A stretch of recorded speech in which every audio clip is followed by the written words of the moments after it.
sama aja kalau orang yang nggak percaya ataupun yang percayanya cuma setengah-setengah gitu. Ketika diomongin ini komuni ini pasti tubuh Kristus yang sungguh-sungguh sedikit. Orang nggak percaya. Roti doang dicoba makan. Itu kalau sampai dia iseng makan ya, roti doang gini. Dia tidak mengerti bahwa itu suatu kudus yang berharga. Atau demikian juga dengan orang-orang yang percaya, tapi hidupnya nggak benar.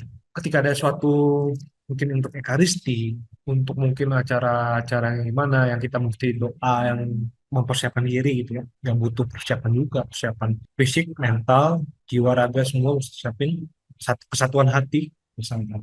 Ya, itu kan kita mesti doa sebenarnya. Tapi kan kadang nggak usah lah gitu. Acara begini doang kayak gitu.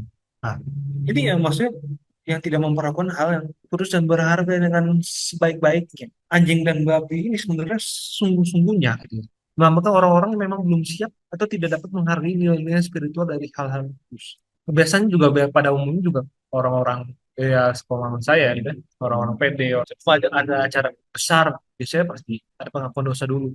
Nah itu maksudnya apa? Buat mempersiapkan hati, mempersiapkan ini kita membersihkan kita dari dosa. Aku ingat waktu itu pas sebelum SHDR pun, waktu itu mau ada sesi yang curang Roh Kudus pun, itu aku dosa dulu. Ya biar apa sebenarnya? Biar mempersiapkan ketika kita menerima pencurahan Roh Kudus itu memang sungguh-sungguh siap untuk menerima. Jadi memang semua mesti dipersiapkan itu. Orang katekumen dewasa pun mereka lah dulu 1 tahun baru bisa nanti dibaptis baru menerima sakramen Ekaristi. Kadang sekalian semua inisiasinya kadang. Jadi baptis, Ekaristi langsung krisma. Ada yang kayak gitu. Atau makanya juga komuni pertama kan juga nggak diberikannya pas bayi. Jadi kan di komuni pertama kan diberikannya waktu itu kelas 3 kelas 4 SD. Itu pun juga les juga. Yang anak-anak SD lagi pada main-mainan, pada apa itu tetap kita belajar dulu buat komuni pertama. Tapi memang pada dasarnya itu mempersiapkan. Nah, ini ya pas saya baca-baca gitu ya, orang Kristen awal itu yang belum dibaptis dulu, kalau pada zaman dulu gitu ya, umum itu meninggalkan misa. Itu setelah liturgi Sabtu. Karena kan setelah liturgi Sabtu masuk ke perayaan Ekaristi. Itu mereka biasanya udah nggak ikut. Kadang masih dilakukan juga dalam Rite of Christian Initiation of Adults. Sekarang sih daripada tiba-tiba orang pada cabut gitu ya.